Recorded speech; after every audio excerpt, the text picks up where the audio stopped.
Mina olen Hermann Hesse. Olen kirjanik, kelle looming on puudutanud miljoneid inimesi üle maailma. Mind tuntakse selliste teoste järgi nagu Siddhartha, Stepihunt ja Klaaspärlimäng. 1946. aastal pälvisin Nobeli kirjandusauhinna. See oli hetk, mil tundsin, et minu sisekaemuslikud otsingud ja vaimsed rännakud on leidnud vastukaja kogu maailmas. Vähesed teavad, et minu juured ulatuvad Eestisse, täpsemalt Paidesse, Järvamaa südamesse.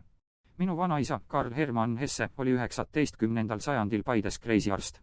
Ta oli lugupeetud mees, kes pühendas oma elu kohalike inimeste tervise eest hoolitsemisele ja kogukonna teenimisele. Minu isa Johannes Hesse sündis samuti Paides. Just sealt, sellest väikesest linnast, sai alguse meie perelugu, mis hiljem kandus edasi Saksamaale ja Šveitsi, kus mina sündisin ja kasvasin.